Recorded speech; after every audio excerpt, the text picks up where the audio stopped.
untuk naik kelas seperti itu ya Pak. Jadi Surabaya memang sudah 5 kali Pak, 5 tahun berturut-turut. Ceritakan semua, lalu kita mendengarkan. Karena kalau zaman saya, zaman bapak-bapak ini, dengan zaman kalian anak-anakku, pasti berbeda permasalahannya, dunianya.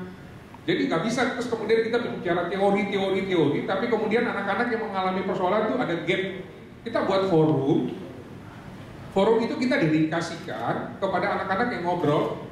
Wartawan kami undang, kami kemas dalam satu ngobrol santai. Kalian cerita deh tentang kehidupan kalian, permasalahan kalian, sekolah kalian, atau apa. Kenapa saya buka dengan humble, humility, dan rendah hati? Karena Kota Surabaya kan sudah menang KLA berturut-turut dari sejak digulirkan. Sampai sekarang masih mau menggelar obrolan santai mencari cara memperbaiki KLA. Itu kan luar biasa. Mau tahan dong Surabaya. Jadi udah juara 1 masih mau tanya gitu ya. Bagaimana juara 1 lagi gitu ya, atau bahkan juara 1 yang tidak tertandingi misalnya. Kami juga butuh diinformasikan cerita-cerita anak-anak di kampung-kampung di Surabaya, inisiatifnya, gitu. Nah cerita itu teman-teman media harus bantu karena kami nggak bisa keliling-keliling di tiap RT. You are not okay, dan yang keempat itu I'm okay, you are okay. Nyaman di pemilik komunikasi, ya, sumber komunikasi, dan nyaman di penerima komunikasi. Nah, media mengenai informasi yang baik. Lalu bagaimana wartawan itu menyusun sebuah informasi supaya anak-anak itu bisa terlindungi privasinya, mulai dari alamat, tempat tinggal, hingga keluarganya. Nah, mungkin juga seperti itu. Mana sih yang bisa ditoleransi anak-anak sekarang? Ibu komunitas itu digital itu menjadi seolah-olah menjadi solusi yang anak rewel dikasih selesai. Dan kalau tidak punya gadget itu kepala DP3 BPKB yang sukses seperti itu. Mbak, kita gas. 1000 deh. Ya, kita gas. 1000 deh. Ya. Salah satunya mereka untuk kelembagaan jurnalis sahabat anak sendiri. Jadi kami harapkan tidak hanya sekali ini pertemuan kita, tetapi juga ada kelembagaan mungkin ditetapkan oleh surat keputusan mungkin dari Kepala Diskominfo. Sudah ada. Ya, berarti Ibu. Iya, Surabaya keren. Bangga sebagai warga Kota Surabaya. Kami sebagai warga Kota Surabaya sangat dimanjakan, Pak. Apalagi anak-anaknya. Tepuk tangan sekali lagi, boleh ya? Baik, terima kasih. Untuk lebih berani lagi mengekspresikan apa yang mereka rasakan sebagai anak-anak. Sangat bahagia sekali, senang sekali sebagai anak-anak yang tinggal di Kota Surabaya.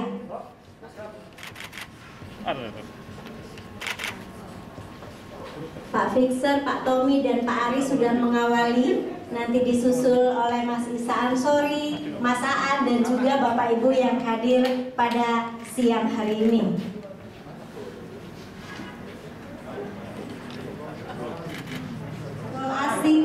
Bersama media membangun sistem informasi dan media ramah anak telah kita ikuti. Ya, intinya untuk tahun ini atau tahun depan bahwasanya yang diharapkan itu adalah perubahan paradigma baru, di mana sebenarnya kita mengharapkan adanya peran serta dan support dari stakeholder di luar birokrasi. Jadi dalam hal ini LSM, NGO, dan dukungan dari teman-teman media dalam hal ini sangat besar. Bagaimana kita Surabaya itu secara bersama-sama seluruh unsur, seluruh elemen seluruh Kota Surabaya bergerak, mempunyai kerangka berpikir yang sama. Bagaimana mereka menjadikan Surabaya ini sebagai kota ramah anak secara program, secara kegiatan maupun secara implementatif di lapangan. Ini indikator itu ditentukan oleh Kementerian Pemberdayaan Perempuan dan Perlindungan Anak, seperti itu. Nah itu, ya salah satunya adalah pembangunan hak sipil anak, hak untuk mendapatkan kesehatan, hak untuk mendapatkan pendidikan, seperti itu. Harus diapresiasi ya, karena Kota Layak Anak itu sudah diraih yang utama berkali-kali oleh Kota Surabaya. Yang kita harapkan pertama akan menjadi Kota Layak Anak full ya, penuh, mudah-mudahan tahun depan ya, nanti 2023. Dan pada saat yang sama ada surat yang kami terima menyatakan bahwa Kota Surabaya, Pak Wali Kota ingin menjadi kota pertama yang mendaftarkan diri ke Child Friendly City Initiative di Indonesia. Jadi tentu kami menyambut baik. Ini berarti Kota Surabaya sudah menyatakan diri siap dipantau oleh dunia ya, dengan tentunya kewajiban-kewajiban untuk menghargai anak-anaknya, memastikan anak-anaknya terlibat dalam proses pembangunan dan pemeliharaan Kota Surabaya, dan tidak ada diskriminasi di antara anak-anak untuk menikmati haknya. Kita tentu sangat mendoakan untuk Surabaya harus jadi kota layak anak yang full. Karena itu berarti syarat bahwa jawaranya dari Indonesia kita bawa ke dunia nih ya. Itu penting sekali. Jadi apapun yang belum dilakukan untuk memenuhi kriteria kota layak anak penuh, yang full, kita akan dukung. Jadi dengan mungkin tadi ya masa time frame itu 1 tahun ya sampai tahun depan, kita akan dukung secara penuh all out apapun yang Kota Surabaya butuhkan. UNICEF akan bantu untuk menjadi kota layak anak utama, kota layak anak yang penuh, yang full.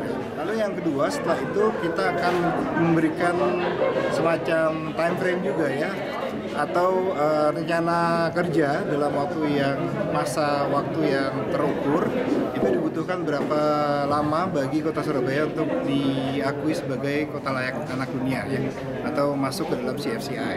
Nah itu nanti kita berdiskusi tentunya dengan Pak Wali Kota, dengan Ibu Sekda dan tentunya Kepala PD untuk menyetujui berapa lama Kota Surabaya siap mempersiapkan dirinya untuk menjadi CFCI.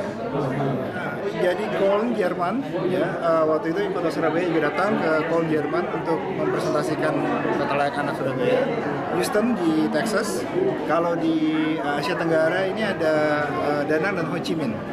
Ya, jadi mudah-mudahan kita nanti bisa belajar dari kota-kota tersebut, dan mereka sudah dengar juga Kota Surabaya memberikan ekspresi of interest gitu ya.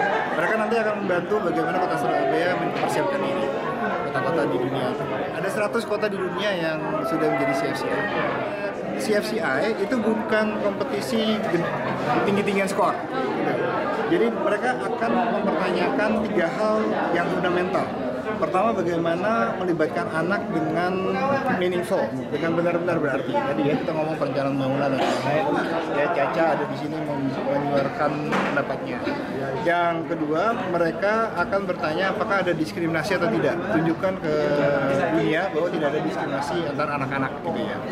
Dan yang ketiga, bahwa konvensi hak anak itu benar-benar masuk ke dalam sebuah perumusan apapun tindakan dari pemerintah kota. Jadi yang ditanya tuh kualitas dari sebuah tindakan di Kota Surabaya. Nah, jadi yang jelas kalau dari UNICEF melihat ya, secara kuantitas ya, tadi angkanya sudah paling tinggi, ya kan? Skornya paling tinggi di Indonesia untuk kota layak anak utama. Gitu. Sekarang